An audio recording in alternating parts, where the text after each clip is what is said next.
ذرا اس آیت پر اب نگاہ کو مرتکز کیجئے، انسان کا خسارہ کیا ہے۔ دیکھیے سب سے پہلے میں آپ کی توجہ دلاؤں گا، ذرا آنکھیں کھول کر قلب حساس کے ساتھ نوع انسانی کا مشاہدہ کیجئے، کیسے کیسے دکھ، کتنی تکلیفیں، کتنی محنت، کتنی مشقت ہے جو ہر انسان کا مقدر۔ قرآن مجید میں ایک مکمل سورت ہے، سورت البلد، اس میں اللہ تعالیٰ نے متعدد قسمیں کھا کر ایک بات کہی، لا اقسم بہذا البلد وانت حل بہذا البلد ووالد وما ولد لقد خلقنا الانسان فی کبد۔ ہم نے انسان کو مشقت ہی میں پیدا، یہ مشقت ہر انسان کا مقدر ہے۔ لوگ گھروں کو چھوڑ کر آئے، کہاں کہاں انسان جاتا ہے، یہ اس دنیا میں محنت اور مشقت۔ ہاں ایک مبالغہ ہو جاتا ہے کہ شاید یہ محلوں میں رہنے والے جو ہیں انہیں کوئی مشقت نہیں، انہیں کوئی دکھ نہیں، حالانکہ حقیقت یہ نہیں ہے۔ جو جتنا امیر ہے آپ دیکھیں گے اس کی جسمانی مشقت کم ہے، ذہنی کوفت زیادہ۔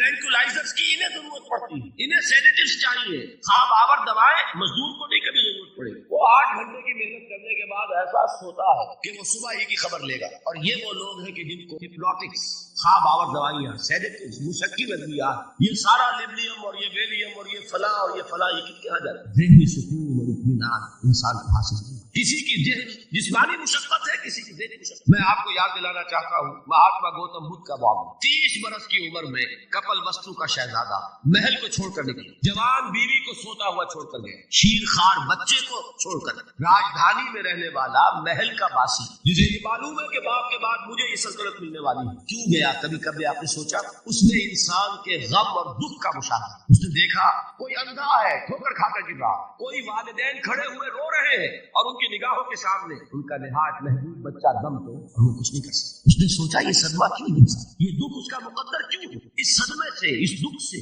نجات پانے کی بھی کوئی شکل ہے کہ نہیں؟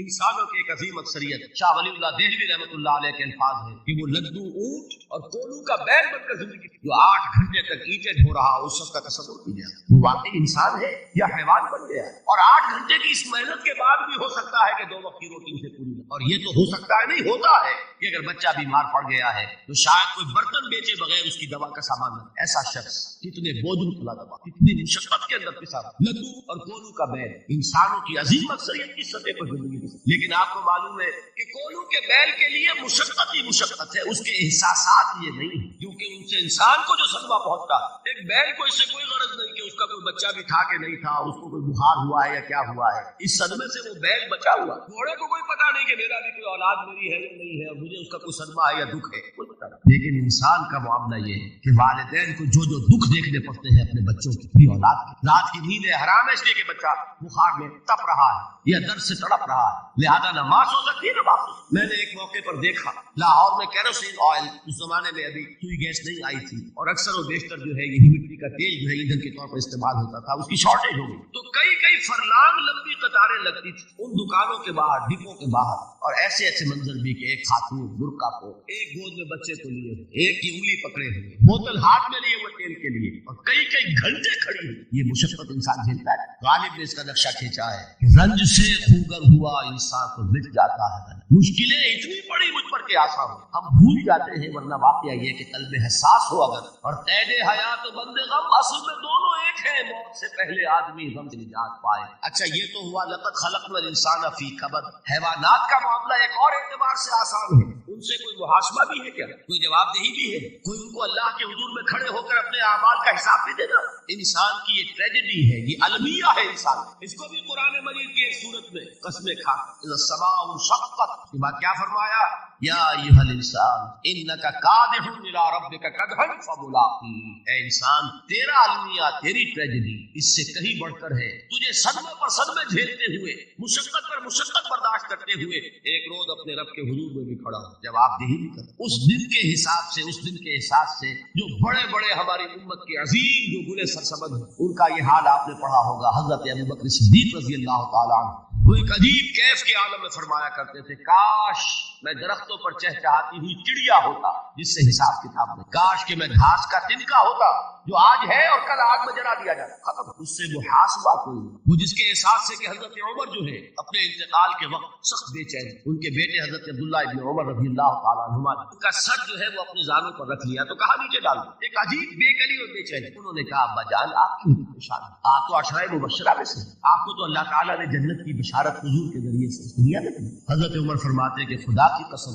اگر قیامت کے دن عمر برابر سرابر پر چھوٹ گیا تو بہت بڑی کامیابی. یہ احساس حضرت علی کا حال کیا ہوتا ہے. ابھی جو آپ نے حافظ صاحب سے سنا یہ حضرت علی کا معاملہ کہ ایک تیر پیوست ہو گیا تھا کسی طرح نکل نہیں رہا. حضرت علی نے فرمایا اچھا چھوڑو مجھے میں نماز کی نیت پڑھوں. نماز کی نیت پڑھتے تھے تو لرزتے تھے. کہا کس کے سامنے کھڑا اور کس کے سامنے مجھے ایک دن جواب دہی کے لیے کھڑا ہونا ہوگا. لن تزولا قدم ابن آدم. حضور نے خبر دی ہے ابن آدم کے قدم ہل نہیں سکیں گے. جیسے مجرم کھڑا ہوتا ہے کٹہرے کے اندر اس کٹہرے میں سے ہل نہیں سکو گے. حتی یسأل عن خمس جب تک کہ 5 چیزوں کا حساب نہ لے لیں. وہ 5 چیزیں کیا ہے کان کھول کر سنیے. عن عمرہ فیما افنا. عمر کا حساب دو. یہ 80 برس اور 70 برس ہم نے تمہیں دنیا میں دیے کہاں ضائع. وعن شبابہ فیما ابلا. اور خاص طور پر جوانی کا دور. امنگوں کے دن ولولے ہوتے ہیں قوت ہوتی ہے توانائی ہوتی ہے. آدمی چلتے ہوئے زمین پر پاؤں مارتا ہے. قوت جو ہے وہ اپنا اظہار چاہتی ہے. یہ جوانی کہاں گلائی حساب ایک ایک لمحے کا حساب.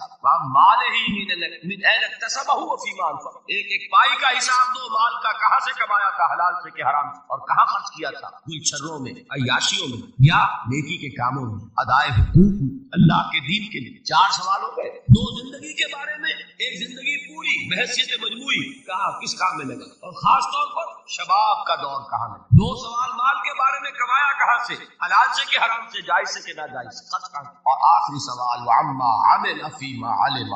جو علم حاصل کیا تھا اس میں عمل کتنا کیا. علم کے انبار لگاتے چلے گئے اور عمل کی آغاز کی بھی نوبت نہ آئی. یہ علم جو ہے یہ اس روز سب سے بڑا وبال بن جائے. اتنا علم اور عمل کچھ نہیں بجائے کہ کریڈٹ کا ذریعہ بنے یہ الٹا ڈیبٹ کا کھاتا بنے. یہ جواب دہی کا احساس ہے کہ جس کی وجہ سے انسان کی ٹریجڈی جو ہے وہ دوہری ہے. کوئی حیوان اتنے بوجھ تلے نہیں. مشقت کی محنت کی اس زندگی میں ختم ہوئے اس کے بعد کوئی محاسبہ نہیں. اس کو بھی غالب نے خوب کہا کہ اب تو گھبرا کے یہ کہتے ہیں کہ مر جائیں گے اور مر کے بھی چین نہ پایا تو کدھر. یہ ہے وہ ہیومن ٹریجڈی. اور وہ یہ ہے کہ اس قیامت سے پہلے پوری دنیا میں حق کا بول بالا ہو. اچھا یہ وہ بات ہے جو دنیا کے اکثر مذاہب اکثر اور خاص طور پر جو 3 یہ مذاہب ہیں جنہیں ابراہیمی مذاہب کہا جاتا ہے یہودیت عیسائیت اور اسلام میں تو صراحت کے ساتھ یہود کے ہاں بھی یہ عقیدہ موجود عیسائیوں کے ہاں بھی ہے مسلمانوں کے ہاں کہ اس سے پہلے اس کائنات کے ختم ہونے سے پہلے اس زمین کی قیامت آنے سے پہلے اس پر اللہ کا دین غالب. کنگڈم آف ہیون اور ارتھ. اور یہی بات حضرت مسیح نے کہی تھی اپنے اس وقت کے جن یہودیوں سے مخاطب. ڈیپینڈ توبہ کر لو for the kingdom of heaven is at and.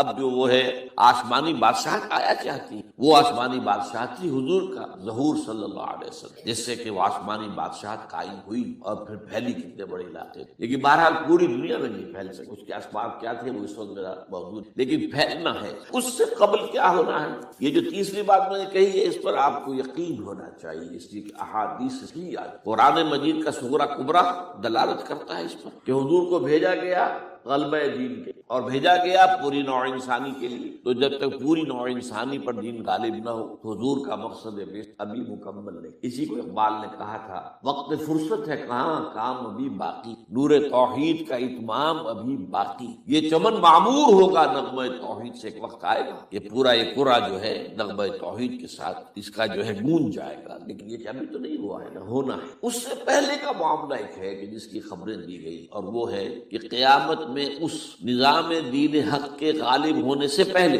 بڑی خوفناک جنگوں کا ایک سلسلہ ہے جس خبریں یہ یہود کے ہاں بھی ہیں خبریں موجود عیسائیوں کے ہاں بھی ہیں. جو بائبل کا آخری باب ہے ریولیشن آف سینٹ جان وہ کاشفات یوحنا ترجمہ کیا اور حضور کی احادیث ملاحم باب الملاحم یہ بہت سی کتابوں کے اندر باقاعدہ ابواب ہے. ایک باب الملاحم جنگوں کا ان میں سے ایک جنگ وہ ہے جسے کہا ہے اس یوحنا کی مکاشفات میں آرمگدان اور غالباً اسی کو حضور نے قرار دیا ہے الملحمۃ العظمی عظیم ترین جنگ الملحمۃ. تو یہ بھی یقینی چیزیں ہیں کہ یہ ملاحم کیوں ہوں گے. آپ اس میں اچھی طرح سمجھیے کہ اس میں ایک تو ہے عذاب اکبر جو آئے گا یہودیوں ایک ہے عذاب اصغر جو آئے گا مسلمانوں. میں نے یہ آج سے 20 سال پہلے کتاب لکھی جو مختلف پہلے تو وہ نوائے وقت کے اندر کالم کی شکل میں شائع ہوئی پھر یہ کہ موجودہ اور سابقہ مسلمان امتوں کا ماضی حال اور مستقبل غالباً اس وقت آؤٹ آف پرنٹ ہے کتاب. بہرحال جن کو بھی دلچسپی ہو وہ اسے کہیں سے حاصل کرنے لائق مرتبے سے آگے پڑھے. یہ 20-22 سال پہلے کی بات وہ آج کی تو اس میں ان تمام چیزوں کا میں نے تذکرہ کیا اس لیے کہ عذاب اکبر اس کو کہتے ہیں کہ کسی قوم کا نام و نشان ہٹا. یہ عذاب اکبر آتا تھا صرف ان قوموں پر جن کے طرف رسول بھیجے گئے اور قوموں نے بحث کے مجموعی رسولوں کا انکار، ان پر وہ عذاب آئے، اس سے عذاب استیصال بھی کہتے ہیں۔ فقطع دابر القوم الذین ظلموا، ان کی جڑ کاٹ دی۔ ایک جڑ کاٹنا ہوتا ہے، ایک درخت کو کاٹنا ہوتا ہے، درخت تو کٹے گا تو پھر دوبارہ جڑ میں سے شاید وہ نکل آئے، لیکن نہیں، جڑ سے لا یرا الا مساکنہم۔ یہ عذاب جو ہے اب کسی قوم پر نہیں آ سکتا، اس لیے کہ اب کوئی رسول تو آئے گا نہیں، لیکن ایک قوم پر یہ تاریخ کے قرضے کی حیثیت سے موجود، اور وہ قوم یہود۔ ان کی طرف رسول بھیجے گئے حضرت عیسیٰ ابن مریم رسولا الی بنی اسرائیل، اور انہوں نے یہ بات تو بہت دور کی تھی کہ مانتے انہیں اور ان پر ایمان لاتے، الٹا جو کچھ کیا ہے آپ کو معلوم ہے، انہیں ولد الزنا قرار دیا، جادوگر قرار دیا، واجب القتل قرار دیا، اپنے بس پڑتے سولی پر چڑھوا کر دم، حالانکہ بات ہوا یہ نہیں ہے، اللہ نے اسے پہلے ہی زندہ اٹھا دیا آسمان پر، دوبارہ وہ آئے۔ بہرحال لیکن اس قوم کے اوپر وہ عذاب جو ہے وہ قرض ہے تاریخ کا،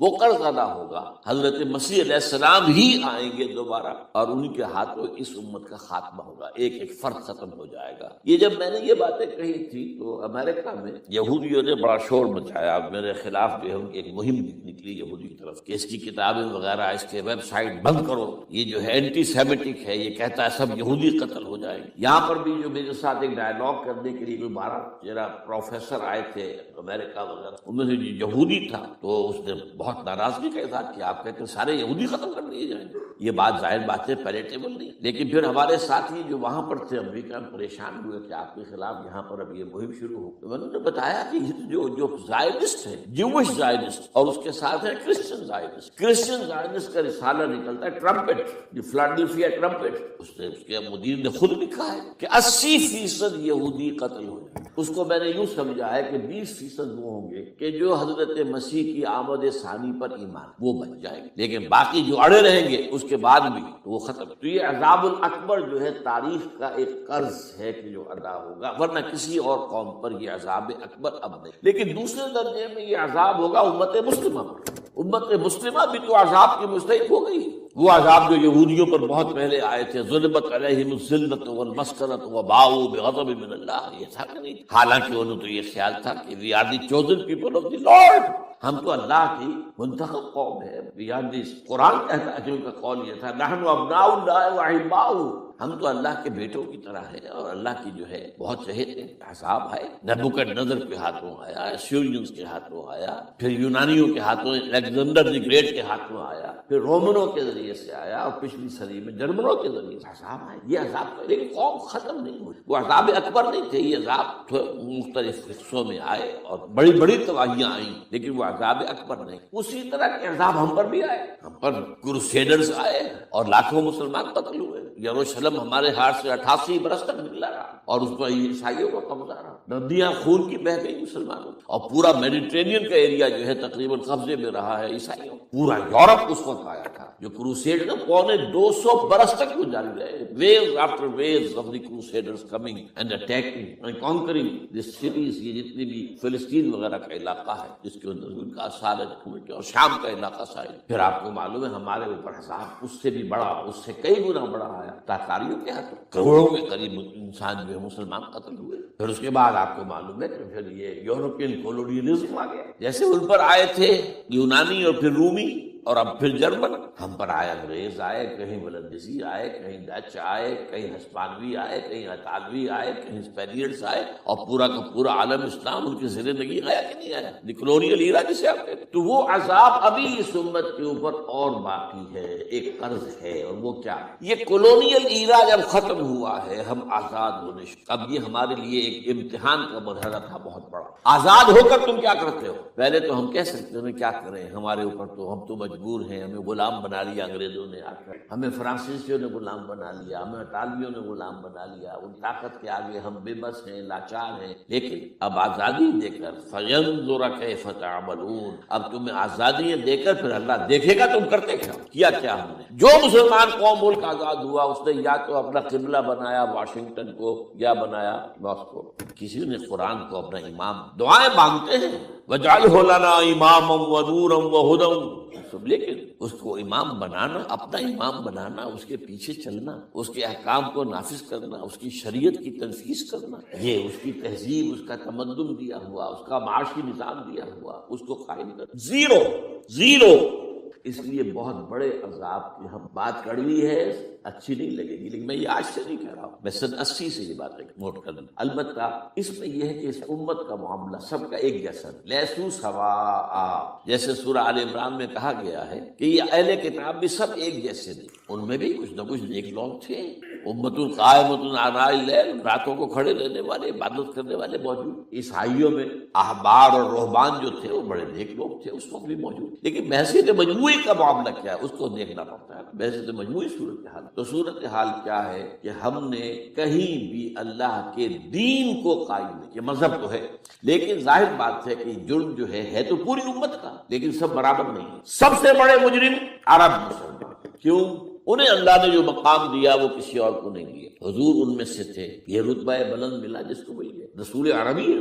نمبر 2، ان کی مادری زبان میں اللہ کی کتاب موجود، انہیں اس کو سمجھنے کے لیے کوئی نئی زبان پڑھنے کی ضرورت، کوئی ہمارے لیے تو یہ صرف پڑھیں، نحو پڑھیں، یہ پڑھیں، وہ پڑھیں، تب کہیں جا کر اپنی آنکھ سے قرآن پڑھیں، وہ نہ ترجمہ پر گزارا۔ ترجمہ ظاہر بات ہے انسپائر نہیں کر سکتا، ترجمہ تو سیکنڈ ہینڈ نالج ہے، جب آپ ترجمہ پڑھ رہے ہیں تو گویا کہ آپ اس مترجم کی آنکھ سے پڑھ رہے ہیں، اپنی آنکھ سے تو نہیں پڑھ رہے۔ لہٰذا سب سے بڑا عذاب تو ان پر آنا ہے، وہ جو میں بیان کر چکا ہوں، گریٹر اسرائیل کے قیام کا معاملہ کیا ہے، تباہی تو انہی ملکوں پر آئی، وہ شام ہے، عراق ہے، اس کے لیے پہلا قدم اٹھایا تھا، ابھی تو اس کو ناکام بنا لیا ہے۔ اللہ تعالیٰ کی جو بھی حکمت ہے، جو عراق پر حملہ تھا وہ اصل میں اس لیے تھا کہ گریٹر اسرائیل کی طرف پہلا قدم، شیرون نے کہہ دیا تھا، یہ جو پڑا ہوا ابھی کہیں مرا نہیں ہے، اس نے کہا تھا جیسے یہ صدام کی حکومت ختم ہوئی ہے، اس کے مجسمے گرائے گئے ہیں کہ ان قریب عراق پر ہمارا قبضہ ہو، یہ اصل میں تھا اس گریٹر اسرائیل کی طرف پہلا قدم۔ ایک بار ہونا، نقشے جو اب آ رہے ہیں دنیا میں، اب تو بہت عام ہو گیا، 1906 سے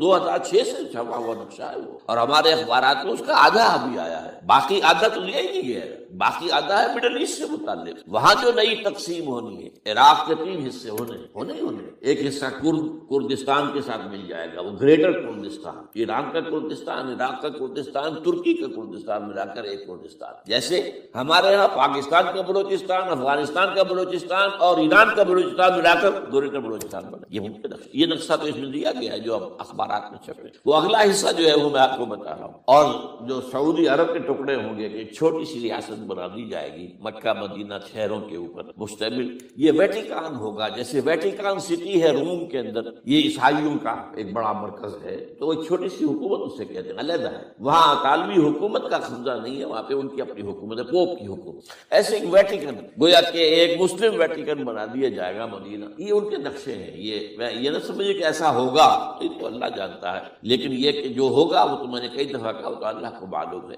یمکرون و یمکر اللہ، وہ اپنی سے چالیں چل رہے ہیں، اللہ آپ کی چال چل رہا ہے، لیکن نقشوں کیجیے۔ بہرحال اس میں جو بھی ہے یقیناً ایک حد تک کامیابی انہیں ہوگی، جس کی خبریں ہمیں۔ گریٹر اسرائیل ایک دفعہ قائم ہوگا، سعودی عرب سے بھی شمالی حصہ لے لیا جائے، مدینے میں داخل نہیں ہو سکے بس۔ اچھا، مکے کو وہ کلیم نہیں کرتے، مکے سے انہیں کوئی سروکار نہیں، لیکن یہ کہ مدینے کو وہ کہتے ہیں یہ ہمارا ہے، ہمیں یہاں سے نکالا گیا، اور وہاں لیکن حدیث میں ہے کہ مدینے میں داخل نہیں کیے گا دجال اور اس کی جو فوج، لیکن باقی شام، عراق، فلسطین، لبنان اور ترکی کا جنوبی حصہ اور مصر میں جو ہے یہ سینائی پیننسلا کے ساتھ ساتھ سارا، وہ اس پر تو رو رہے ہیں ابھی تک یہودی کہ کیوں واپس کر دیا سینائی پیننسلا، 1967 وار میں ہم نے جیتا تھا اسے، بعد میں وہ اسحاق ریبن اور یاسر عرفات کے درمیان دوستی کروائی تھی کلنٹن نے، جس کے نتیجے میں وہ واپس آیا ہے، لیکن یہ کہ وہ واپس لے گئے، اور اس کے علاوہ جو فرٹائل علاقہ ہے نائل کے ڈیلٹا کا وہ بھی ان کی شامل۔ اس ظاہر بات ہے جب یہ ہوگا تو بڑی تباہی آئے گی، اس کوئی شک۔ تو سب سے بڑی تباہی مسلمانوں نے عرب پہ آئے گی، کیوں ہوگی؟ مسلم انہوں نے اس کے باوجود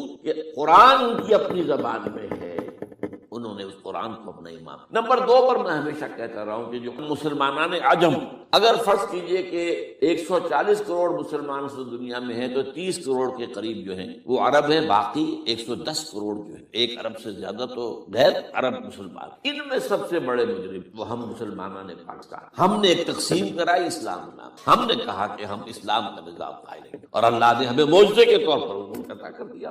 اب قمری حساب سے 63 برس گزر چکے ہیں، جو آپ 61 کہتے ہیں، اگر قمری حساب رکھیں 63 برس کہاں ہے، لہذا مستحق۔ لیکن اب اس میں یہ ضرور ہے کہ ابھی پاکستان کے معاملے کو میں سمجھتا ہوں کہ ہینگنگ ان دی بیلنس پر ابھی نہیں کہہ سکتے۔ اللہ تعالیٰ شاید کوئی توفیق دے دے، کوئی معجزہ ہو جائے، کیونکہ میرا تو یقین یہ ہے کہ یہ قائم بھی معجزے سے ہوا ہے، جس پر میں نے تفسیر کتاب میں لکھا ہوا ہے استحکام پاکستان، اور اب کوئی دوبارہ معجزہ ہو سکتا ہے۔ اور معجزہ کیا ہوگا کہ پوری قوم میں توبہ کی ایک کیفیت پیدا ہو جائے، اللہ کے کرنے سے ہو۔ تمام انسانوں کے دل جو ہے اللہ کی 2 انگلیوں کے مابین ہے، حضور نے ہمیں خبر جدھر چاہتا ہے تو کوئی عجب نہیں کہ ایسا ہو جائے۔ بہرحال اس اعتبار سے میں آپ سے عرض کر رہا ہوں کہ یہ پاکستان کے بارے میں نے جو آپ کو 2 آیتیں سنائی ہیں سورہ انبیاء کی، اس آخر کے حصے میں آئی ہیں سورہ انبیاء میں، وَإِنْ أَدْرِي أَقَرِيبٌ أَمْ بَعِيدٌ مَا تُوعَدُونَ۔ دیکھو لوگوں، مجھے یہ معلوم نہیں ہے کہ جس عذاب خداوندی کا تم سے وعدہ کیا جا رہا ہے وہ قریب آ گیا یا دور ہے، یہ حضور سے کہا جا رہا ہے۔ قل،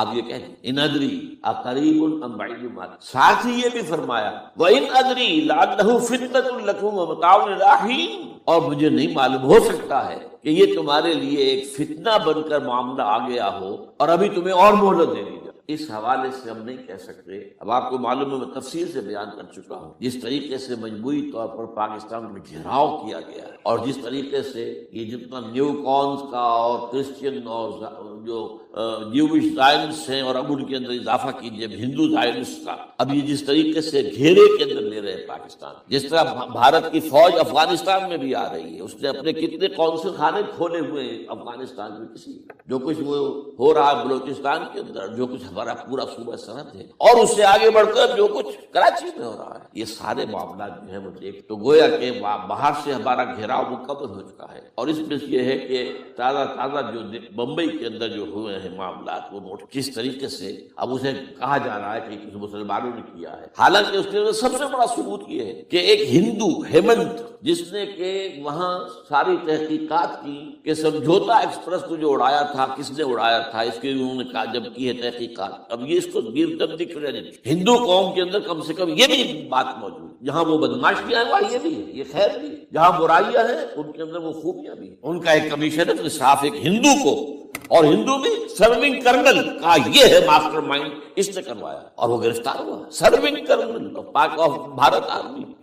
تو اب ظاہر بات ہے اس کو مارا گیا ہے بمبئی میں، اس کو مسلمان کاہے کو مارے گئے؟ مسلمانوں کا تو وہ کہ محسن تھا، وہ مسلمان کس وجہ سے اسے مارے گئے؟ اسے مارنے والے کون ہیں؟ وہی ہندو زائرسٹ کہہ لیجیے ان کو، یا ہندو تشدد پسند کہہ لیجیے، جو پاکستان کو ختم کرنے پر تلے بیٹھے۔ یہ ان کا در حقیقت کام ہے کہ اس شخص نے اتنی بڑی حد تک کہ ہمیں جو ہے ہماری سازش کو بے نقاب کر دیا۔ تو اصل میں لیکن یہ سب کچھ جو ہو رہا ہے وقتی طور پر تو بہت زیادہ طوفان اور جوش آیا تھا، معلوم ہوتا تھا کہ شاید 9/11 والا معاملہ جو تھا نیو یارک کا، اس کے نتیجے میں جو ایک دم امریکہ جو ہے نکلا ہے غصے کے اندر، اور پوری قوم کھڑی ہو گئی اور پوری دنیا جمع ہو گئی افغانستان پر حملے کے لیے، شاید ایسا معاملہ ہو جائے، لیکن نہیں، اللہ یہ معاملہ جو ہے ان ادری لعلہ فتنۃ لکم ومتاع الی حین۔ ابھی کل کی جو تازہ ترین رپورٹ ہے وہ یہ ہے کہ اوباما کو بریفنگ دی گئی ہے کہ پاکستان کے جو نیوکلیئر بامز وہ ولنریبل ہے، اور ان کے اندر اندیشہ ہے کہ وہ جو ہے شدت پسندوں کے ہاتھ میں نہ پڑ۔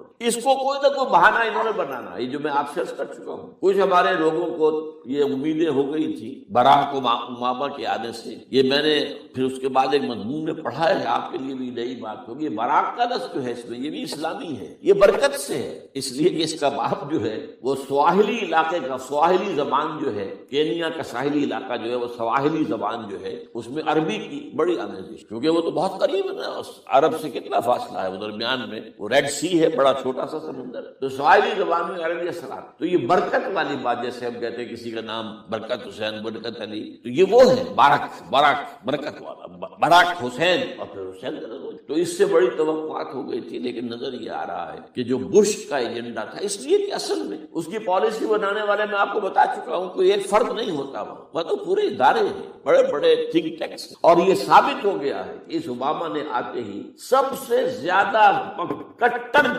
جو زائرسٹ تھا امریکہ کے اندر، جس کا نام ہی اسرائیل ہے، اسرائیل رحم جو ہے اسرائیل رحم ایمانویل، اس کو اپنا بنایا chief of the white house staff. اور یہ وہ شخص ہوتا ہے کہ جو گویا کہ جس کے گھیرے میں ہوتا ہے صدر امریکہ کا. صدر سے کون مل سکتا ہے یہ فیصلہ کرے گا, کون نہیں مل سکتا یہ فیصلہ کرے گا, کون سی رپورٹ صدر تک جائے گی یہ فیصلہ کرے گا, کون سی رپورٹ روک لی جائے گی یہ فیصلہ کرے گا. تو گویا کہ صدر کے کان بھی وہ, صدر کی آنکھ بھی وہ, لہذا صدر جو ہے اس کے تو اوپر گھرا ہوتا اور اس سے بھی آگے بڑھ کر نوٹ کیے. میں نے آپ کو پہلے بتایا بھی, ساؤتھ ایشیا کے لیے اس نے اپنا ایڈوائزر بنایا ہے ایک ہندو کو. اس کا نام ہے سونال شاہ. اور یہ جو ہندوؤں کی تنظیم ہے, جو انتہائی جو ایکسٹریمسٹ ہندو ہیں, وشوا ہندو پریشد, یہ وشوا سری پرشانت ہے جس کا اسٹوڈنٹ ونگ ہے بجرنگ دل کا. یاد ساؤتھ ایشیا سے مراد بھارت اور پاکستان, اس کے معاملات میں اس کا ایڈوائزر جو ہے سونال شاہ.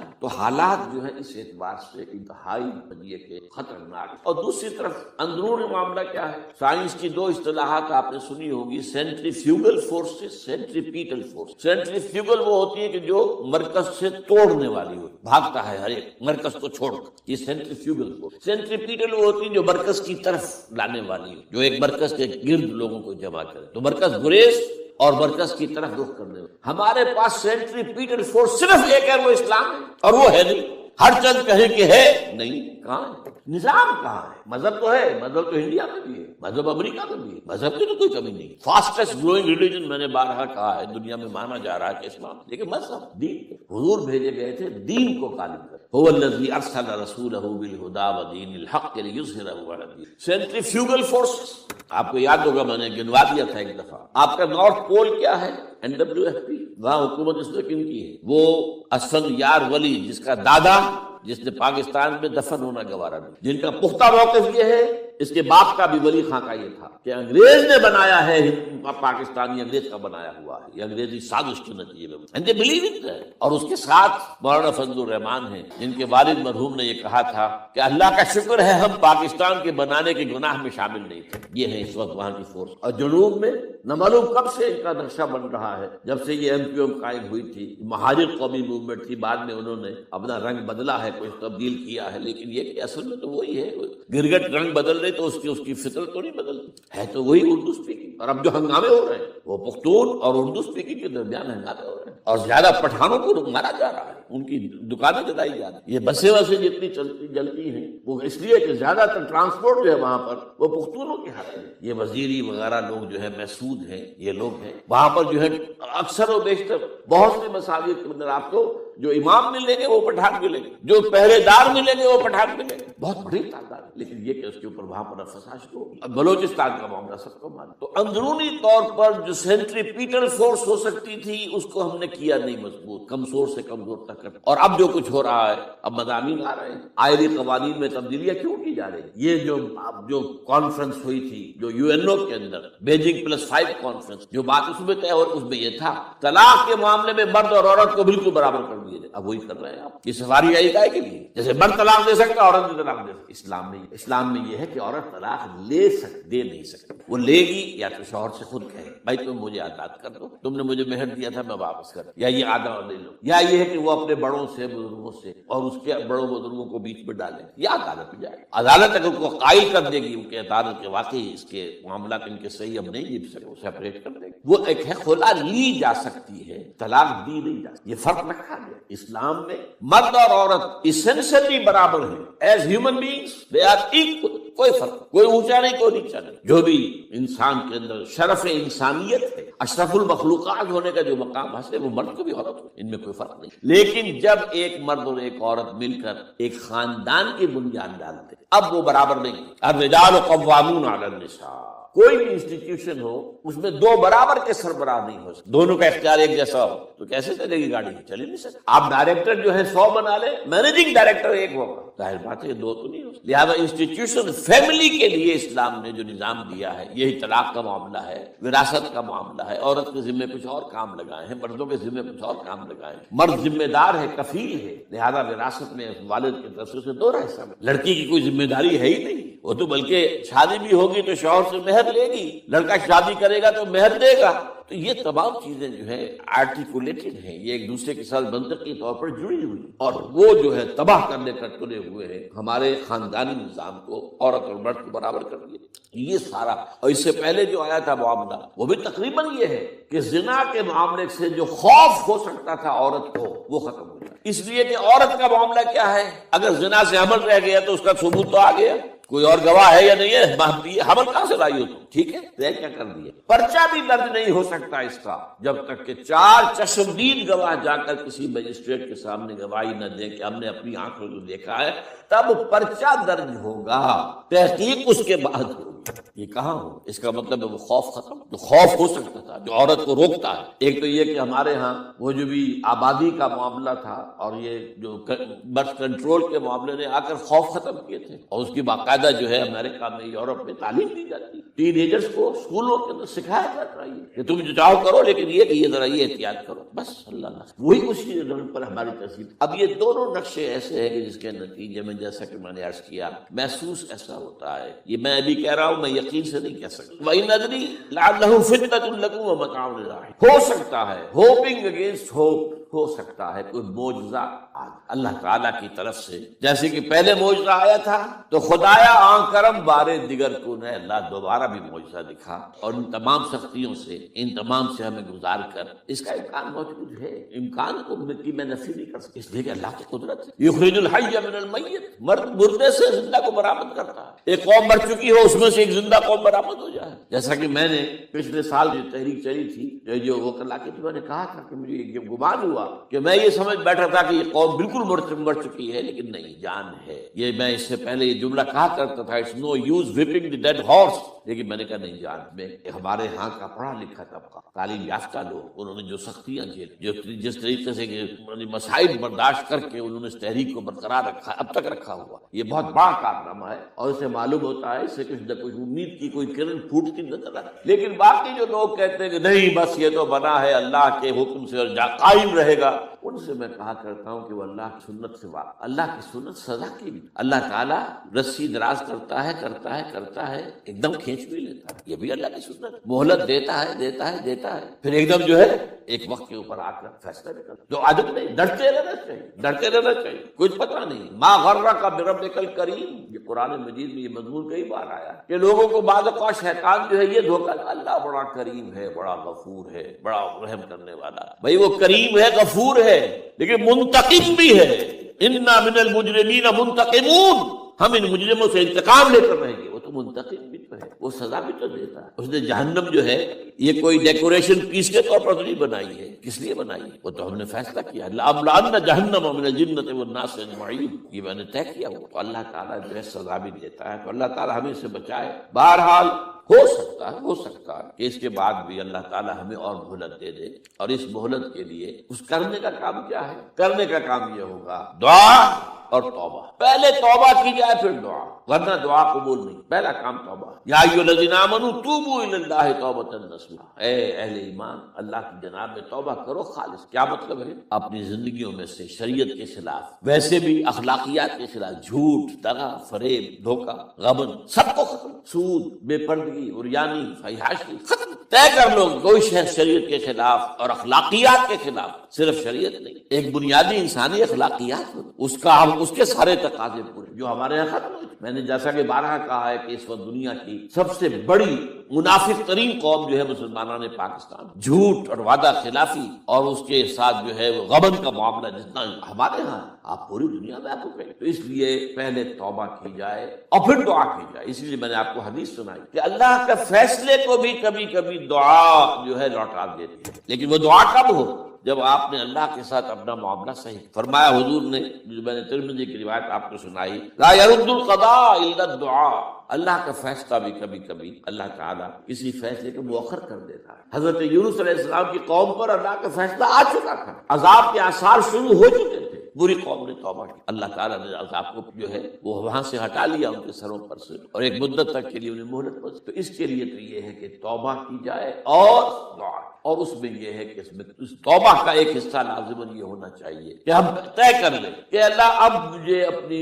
بہترین توانائیاں، اپنی قوتیں، صلاحیتیں، وسائل خرچ کرنے ہیں اور تیرے دین کو قائم کرنے۔ اس کے لیے کسی نہ کسی جماعت کے اندر جس کو بھی آدمی سمجھے کہ ہاں یہ بہترین جماعت، یہ صحیح ترین جماعت، یہ واقعی اسلام کو قائم کرنے کے لیے کام کر رہے ہیں اور واقعی اس طریقے سے کر رہے ہیں جس طریقے سے وہ ہو سکتا ہے، اگر آپ اس پر، لیکن لازم سمجھ لا اسلام الا بالجماعہ، کوئی اسلام نہیں ہے جماعت کے بغیر۔ یہ حضرت عمر رضی اللہ تعالیٰ عنہ قول ہے، اور حضور کی حدیثیں تو میں نے 12 آپ کو سنائی۔ انی آمرکم بخمس اللہ امرنی بہن بالجماعت والسمع والطاعت والہجرۃ والجہاد فی سبیل اللہ، میں تمہیں 5 باتوں کا حکم دے رہا ہوں، اور یہ 5 باتیں وہ ہیں جن کا اللہ نے مجھے حکم دیا، جماعت، سمع و طاعت اور جہاد و ہجرت، یہ 5 بات۔ تو اس لیے توبہ کے اندر یہ لازمی جز ہونا کہ اب ان صلاتی و نسکی و محیای و مماتی للہ رب العالمین، یہ فیصلہ کر لیجئے۔ اس کے بعد یہ ہے کہ اللہ تعالیٰ اس پر استقامت عطا فرمائے، اس کی بھی خود دعا کیجئے کہ اللہ اب تو نے مجھے یہ ہدایت دے دی ہے، تو اب لا تزغ قلوبنا بعد اذ ہدیتنا وہب لنا من لدنک رحمۃ انک انت الوہاب۔ ایک دوسری آخری بات میں آج صاحب سے کہہ رہا ہوں، ڈرتے ڈرتے، اگر خدا نہ خواستہ خاکم بدہم، اگر پاکستان کے لیے بھی اللہ تعالیٰ کی طرف سے آخری سزا کا فیصلہ ہو گیا، جس کے چرچے ہیں، تیری بربادیوں کے مشورے ہیں آسمانوں